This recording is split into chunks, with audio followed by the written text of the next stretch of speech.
I'm Jaclyn Johnson. And I'm Marina Middleton. And this is Work Party, a podcast that's part work and part party. Work Party celebrates a new generation of women who are redefining the meaning of work on their own terms and having fun while doing it. In this podcast, we are diving into all the areas of being a working woman: mind, body, and business. No topic is off limit. Real talk and hot takes. Think of us as your internet work wives. This is Work Party, the podcast. Wait, where's the champagne? Welcome to a very special episode and live recording of Work Party. I'm Jaclyn Johnson. And I'm Marina Middleton. And today we're diving into something that affects all of us. How we build, lead, and stay well in the digital first world. I couldn't hear you over the motorcycle. No.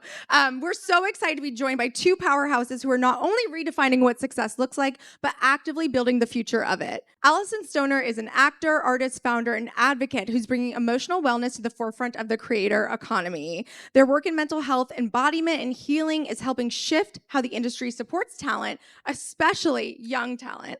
And Allie Fernando is a marketing exec at Kajabi, one of the top platforms powering digital entrepreneurs, many of them women. She spent her career helping creators turn their expertise into real revenue. This is going to be an amazing conversation. Can we please give a warm welcome to our panelists? Hello, everyone. Welcome. We are so excited for this. So, Alyson, we're going to kick off with you. You've had a fascinating evolution career-wise.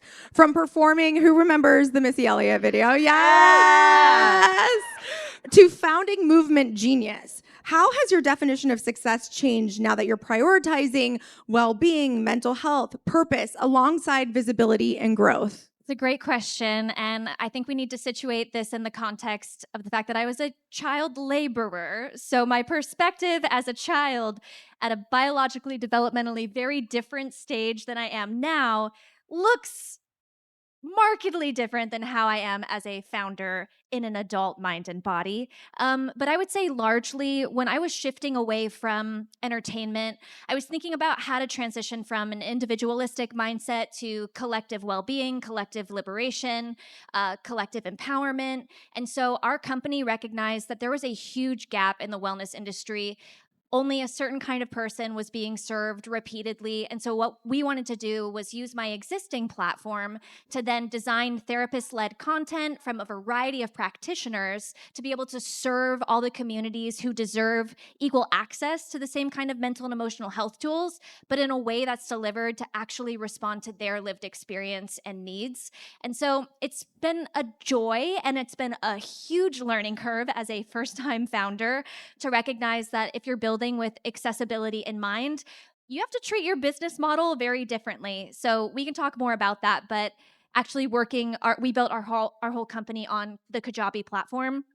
That allowed us to keep our price point down for the individual consumer so that everyone could access it. But then we also have our B2B side with companies who do have the budgets to pay for what these tools are valued at, and that allows us to keep the lights on. So lots of learning curves. Absolutely. And for those that don't know, can you tell us what Kajabi is? Yeah, absolutely. So Kajabi is a platform for what we call knowledge entrepreneurs or knowledge creators.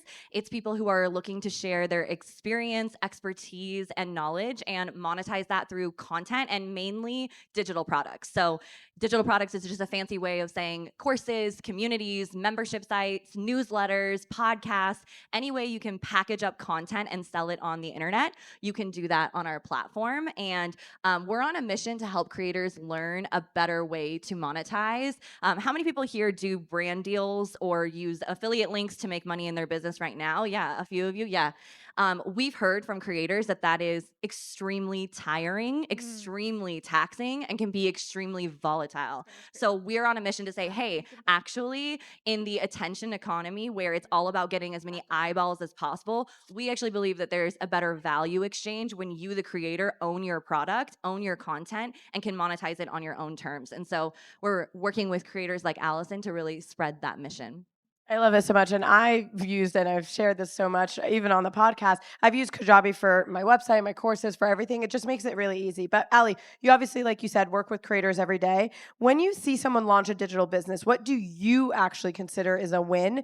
Is it revenue, reach, or is it something else? Oh, that's a great question. So, we talked about this a little bit yesterday in our panel. I think that the number one thing creators can do for themselves is own their audience. And when I mean own their audience, that's a fluffy way of saying start an email list. So, Totally. if you have a social following and you can move that social following into a place you own, like an email list where you can directly contact your best customers, your best, most engaged followers, that to me is a clear measure of success.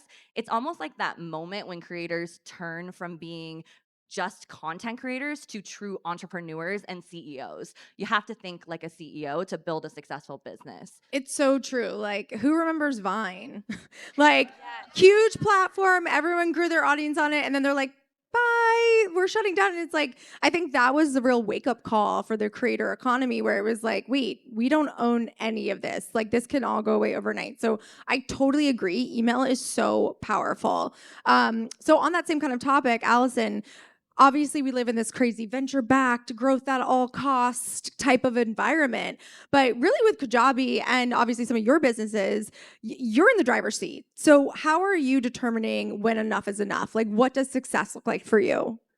For our company, we're dealing with people's legitimately most vulnerable experiences, their mental, emotional, and physical well-being. And I'm, for those of you who are unaware, after being a child laborer, I became a mental health practitioner. So I have 7 certifications in the mental health field, and we work with our network of therapists and licensed experts, by the way, across many modalities, and it's cross-cultural, so it's not just westernized, one-size-fits-all biomedical wellness. For those who get it, you get it.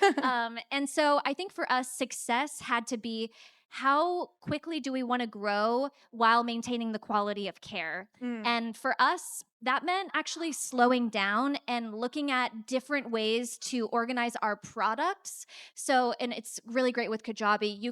We have over 300 videos that are from 3 minutes to 60 minutes, and we can package them differently to serve different communities. So it allows us to be more personalized with the care without having to take on the production costs and additional expenses of reshooting and trying to find a wholly original idea for every single community we're serving.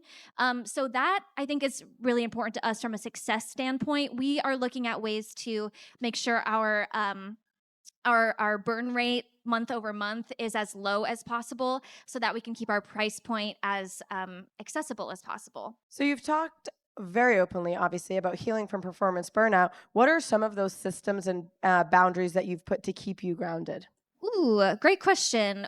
Obviously, we each have a very different set of lived experiences. So, what works for me is not something that I'm going to just tell you to try at home. I'm not going to be the person who says, you should just take 3 deep breaths and everything will be okay. Because I don't know your nervous system, and I don't know what environments you've been in, and I don't know what kind of spaces allow your body to relax versus tense up.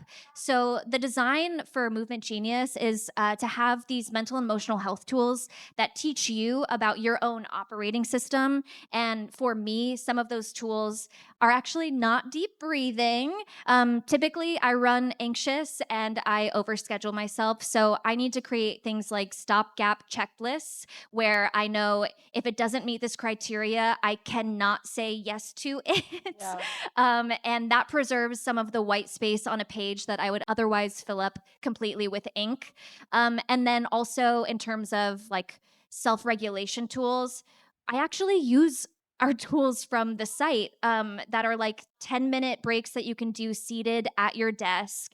And if you have like a horrible interview with your boss, or you just did a pitch and it went completely sideways, you can actually take a moment to process, express, release whatever that experience was, find equilibrium, and manage the rest of your day's commitments. Because I don't know about you, but sometimes if you feel like you're derailed, then it's hard to get back on for the rest of the day. And so these micro resets can really help if you're experiencing a lot of that trigger stacking, stressor stacking over the course of a day. I actually just want to point out how much I love that, because a lot of the times we'll have speakers or even like see it online and it's like, I wake up at 5 a.m. and then we kind of sometimes feel guilty that we're not doing something. So I really love that you just like gave permission to say, hey, these are things you can do from my program, but like, I don't know what your situation is. So I really just want to call that out. Yeah, if I could build on that briefly, I think that's important when we're talking about using our own story and knowledge base to serve a community or build a business. I recognize that what worked for me is not universally applicable. And I think some creators assume that using just their story as a qualitative case study means that everyone's going to get it, try it, and benefit equally. And so when you're thinking about who you're building for, please do not skip the part of market research and analysis and including the impact that it actually has on someone who has a different background from you.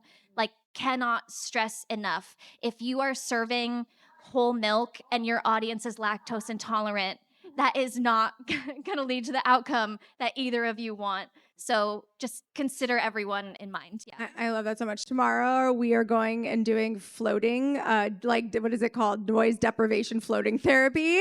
Very excited. We'll report back on how that goes. I was like, I feel like the noise deprivation is gonna feel really good after this weekend. Like no one talked to me. But Allie, digital entrepreneurs these days, we wear all the hats, right? And that's what I love about Kajabi is it really kind of becomes your complete business CRM in a way, right? You do everything through that. It's very plug and play. You don't need a million tools. But at the same time, I feel like there's such a demand for volume when it comes to content. Like you have to ABC, always be creating, right? And it can feel exhausting. So what tips do you have for your creators to avoid burnout and to leverage the tools that Kajabi provides? Yeah, it's a great question. I think I actually disagree that you need to continue the volume of content. And I think that's like controversial because I think that people only think the way to grow is to just keep pushing more and more and more. But that's kind of like the mission that we're on, is to share that there's actually a better way. And I give this example a lot, but I think it's so powerful. We do not believe that you need to have the largest audience in the world and to keep creating content to have a 6, 7, 8-figure business. And we have examples of that. There's a creator named Dominique Broadway. I shared about her yesterday, but I just think her business is sick. She has 150,000 followers on Instagram. So a healthy audience size, but not the largest by any means. And she publicly shared that her business just surpassed $16 million in revenue through her digital products. So to me, what that signals is, yes, Dominique is creating content and she's trying to reach new audiences. Of course, we're always trying to grow and get in front of new people, but she has nailed so seamlessly the transition from follower to engaged follower to email list to purchaser. And because she has that customer journey, if you will, and she has such a valuable product that she's sharing, she actually doesn't need to go then create tons of more videos to drive revenue. Totally. We were lucky enough to have Dominique at our 7-figure founder retreat. Yes. And the way she spoke about it was so amazing. And like, obviously being so dialed in how important those marketing funnels are was like, I was taking notes. It was absolutely amazing. And I'm so excited. 16 million is amazing. So I will be resigning today. Perfect. Right? And to clarify, Kajabi has all of those built in. Yes. It's I'm all- a non-technical co-founder building a digital company. It's an oxymoron if Kajabi didn't exist. So Corey, who's my co-founder, has really operationalized this idea through all of the existing templates. You can even like generate courses. Yeah. It's really helpful. Really cool. I also have this like fundamental belief that as entrepreneurs and creators, of course, it's important to outsource and to hire and to build people around you that do really amazing things that you can't do. But I do think that people miss a step when they go straight to outsourcing. That I believe that as a creator and a founder, you should know how to do, maybe not perfectly, but you should know how to do every aspect of your business. And that's why it's so important for us to build a platform that if you need to go build a landing page, you can do it. Is it going to be the best landing page in the world? Maybe not. Maybe some designer would make it better for you, but you have the ability to go in and learn that because you don't want to be stuck in your business. And you don't want to be at that moment where you're like, I need a last minute change, but I'm working with someone who's not going to be awake for another 10 hours. Yeah. This is Marina all the time. Literally my life. I'll go online and be like, okay, kajabi.com, log in, fix that. I can't believe that button was going to the wrong link. But solved.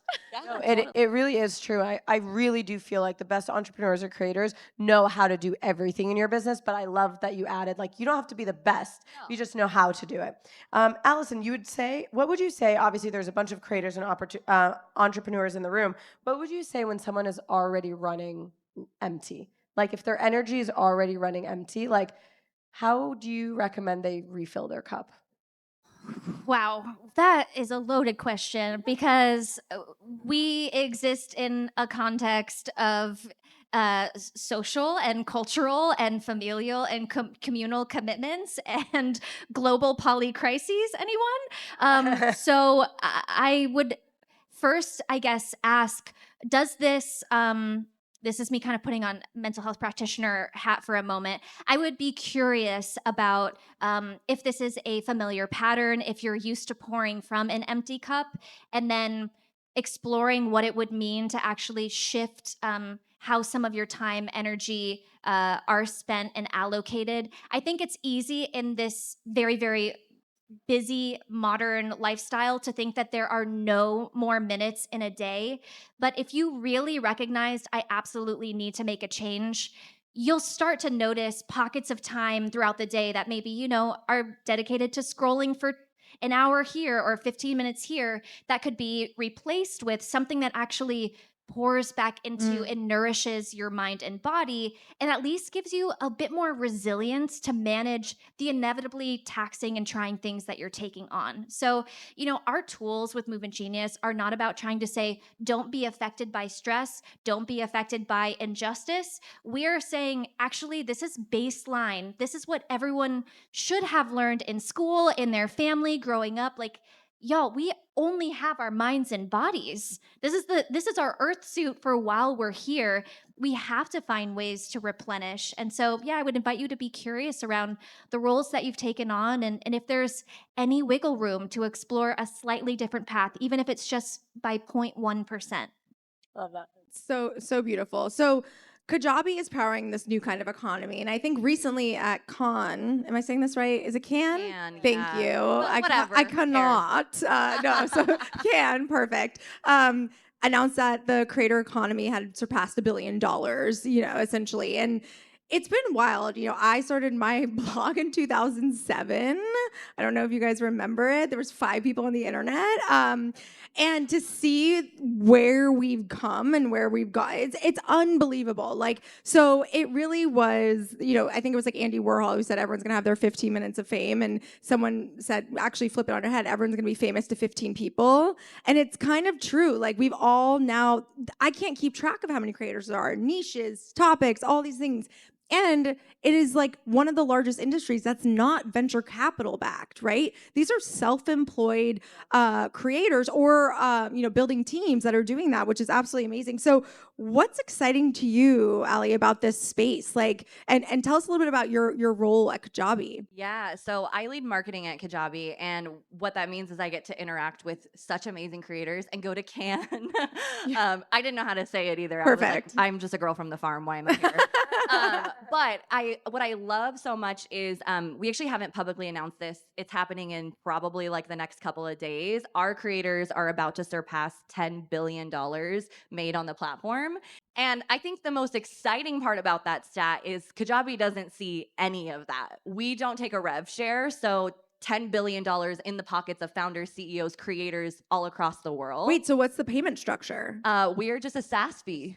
So That's insane. And our base plan starts at $89 a month. So for Wow. $89 a month, you can have a $16 million business. Does that sound like a good return? Yes, that's perfect. But I think to answer your question, like for me, the most exciting thing is we don't know what the future of this industry looks like. We are kind of paving the way for what digital entrepreneurship means. And what I mean by that is we don't know the lifespan of these businesses. No one has lived long enough to understand where they're going. And so we have this debate internally all the time is like, is this in like an IPO market? Is this like, what happens when a creator is ready to step out of their business? Or is it a lifestyle business where creators now get to build and sustain a really healthy level of freedom? And that's the end goal. Like, I don't know, but I'm That's so so excited. interesting. I've never thought about it in that way. Like, what is the life cycle of a creator? And it's weird because it's like you kind of go through these phases now, right? Where it's like, oh, she started as a fashion, now she's a mom, and now she's going, it's so fascinating to think about, like, what are the elder creators going to be like, Totally. Like, I have creators who are like, I want to build a media business. I want to build a media empire Yes. and sell. Yeah. And then I have creators who like, I just want to make $1 million a year semi-passively and live the life that I want. And I don't know which route is going to be the majority, Totally. but we get to help pave that way. And it's awesome it's interesting because like the people who are saying like I want to build a media company, all these things, if it's built around the person, it inherently becomes more challenging because well, that person can't go away. I mean, we've seen this like over and over and over again, where it's like the business is just, I mean, with Create and Cultivate, like in some ways it was very similar. But yeah, it's so fascinating to think through that. I just feel like the nursing homes are going to be lit. The content's going to be amazing. I do think the evolution of the creator, and you can always reinvent yourself. And that's what's something that I absolutely love doing is like, oh, I want to talk about fitness for this period. And then I want to talk about motherhood. It's just like the evolution of the creator in general in that time frame is unbelievable. I love it.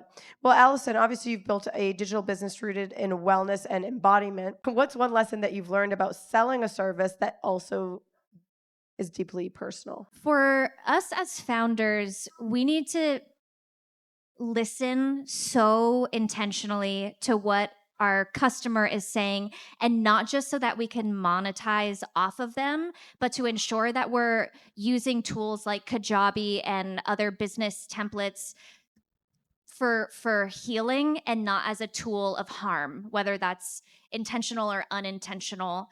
And so I think it's required a lot of research for us to make sure that we're analyzing the marketplace, the wellness space. We know who would typically be considered competitors, yes, but also who we can observe as potential collaborators. So, for example, there's this app that treats people dealing with different kinds of chronic illness. And typically in like startup culture, we would be seeing them as a competitor, and then we would go back to our drawing board and try to add that feature to our app and make sure that we stay in a competitive standing.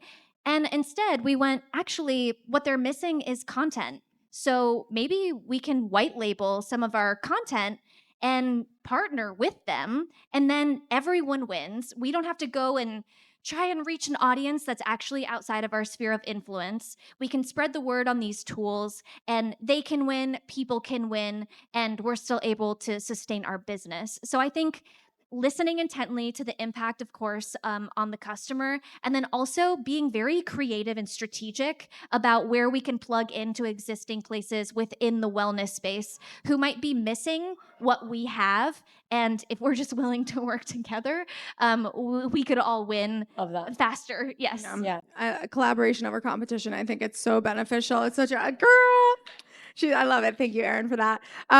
So, Allie, one of the things I'm interested about, it's day one, I joined Kajabi. I'm going to launch a course. What's the biggest mistake people make? I think the biggest mistake people make is day one on Kajabi trying to launch a course. Perfect. Immediately failed. And what I mean by that is courses are actually much more thorough investment from the content side, right? Like you can't just slap together. I mean, you could slap together a course, but that's not super valuable. It takes production, it takes whatever. So I actually always recommend that creators, when they have knowledge to share and they have an audience that's wanting to buy, the first thing I tell them to when they log into Kajabi is create a checkout page. Like, what is the thing that's going to make you money in your business? It's a checkout page where people can put their credit card information in, and it unlocks some sort of value exchange. Instead of a course, I would recommend a downloadable PDF.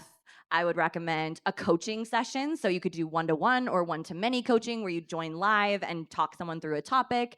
I would recommend a community, a newsletter. Any one of those mediums is a much simpler, easier way to get off the ground. And so when you're thinking about packaging your knowledge into a digital product, think about that. And then literally the first thing you do when you log into Kajabi is create a checkout page that sells that thing. I love that so much. I can give a quick case study with what we did with Kajabi for challenges. So we serve universities, hospitals, lots of healthcare workers actually. And in particular, this hospital was trying to say, like, how can we convince our already burned out staff to take 10 minutes to decompress between life and death situations? Like, what's the buy-in going to be? And we were like, well, what if it was a challenge, but, you know, like, a positive challenge. And immediately the healthcare workers were more engaged because they were able to see their coworkers taking time to try the different tools, and then they tried it. And then suddenly they were meeting up in the hallway and using the tools together. And so it kind of shifted the organizational culture for the hospital, but it was driven by this community challenge experience. And it immediately upped the engagement on people actually using our platform as well. Gamification is everything, making people feel like they're experiencing something versus trying to learn something. Yeah. I guess one question I have around Kajabi is, what are some of the popular categories on the platform? Like industries? Industry, sorry, yeah. So the top 3 like biggest ones are probably pretty obvious. Personal development. Yep. Health and wellness. So that would include fitness, nutrition, anything in the health and wellness space. And then the third one is finance. I'm blanking on it now. So interesting. Finance. It's awesome because like I think a lot of the influencers on Instagram, et cetera, beauty and fashion. Yeah, right? totally. So it's cool that that's kind of what's happening. And the funniest, just like a little anecdote, but the reason Marina and I literally know each other is because I launched a course and I didn't know about Kajabi, which is like the biggest miss of all time. So I built this full website. Like I built a Gorgeous website. gorgeous full website. I'd like ad hocking all the marketing and email. I had no idea what I was doing. It was a fundraising masterclass. It's an amazing course. Wait, sorry, I'm not cutting you off. It's actually such a great course. Like, I think that's really important to call out. Go ahead. I say all that to say, did not sell. Didn't sell. And Marina messages me and goes, I saw you lowered the price of your fundraising masterclass. She goes, is it not selling well? And I'm like, who is this girl? And I was like, no, it's not. What's going on? But my point was, like, again, she wasn't on Kajabi. I had spent years building my course and on Kajabi and building and like selling high ticket items. So like that 16 million, although I was not making 16 million, my courses were $2,000-$3,000 and helping hundreds of women. And so when I saw her create this program that was really powerful and drop the price significantly, I was like, okay, well, this is my chance to shoot my shot to let her know, like, hey, I'm actually really good at this. Yeah. You might not know who I am. And so, yeah, I kind of kicked her when she was It was down. so funny. I go, honestly, you like negged me and it worked. Yeah, no, it's a help you, help me, help you. I was type of like, situation. whoa. Yeah. And then I was like, okay. But yeah, she was like, you have to get like a platform. Kajabi is what I do. And I was like, I had no idea any of this existed. So Totally. it was good. Okay, quick rapid fire. What's one thing you do to reset after a tough day? You go first. Oh God. I have a golden doodle and she's my pride and joy. So yeah, her name's Dixie. She's the best. So I literally like manhandle her and make her, she's 65 pounds and I make her lay on top of me. Living for So that. that was like really vulnerable. I don't think I've ever shared that. Very vulnerable. Honestly, I love Dixie. Like I'm in. What's a value you'd never compromise in business? So I'm going to go here. We don't want to exploit human capital and labor. So every practitioner gets the wage that they deserve, and we don't compromise there. Even if we need to fill in a class, I would rather teach that class for free than have someone working for less than they deserve. I love that so much.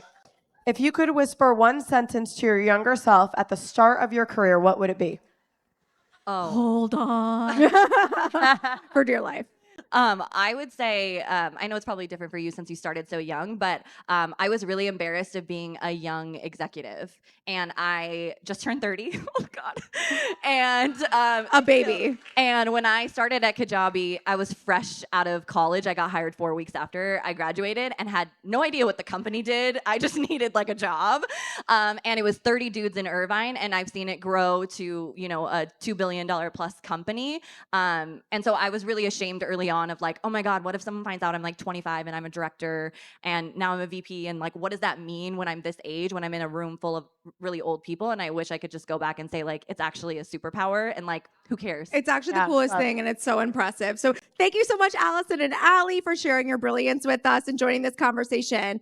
If today's chat sparks something in you to finally launch that course, I mean, I think the 16 million was like a real winner for all of us. She makes me second guess what I do. every No, day. truly, we're all like, thank you, Dominique. Goodbye. All of our jobs, products. If you have a passion project, don't forget to check out Kajabi. It's an incredible platform powering creators and entrepreneurs at every stage. Next up, connect in the garden. Yeah. Bye, everyone. Thank you.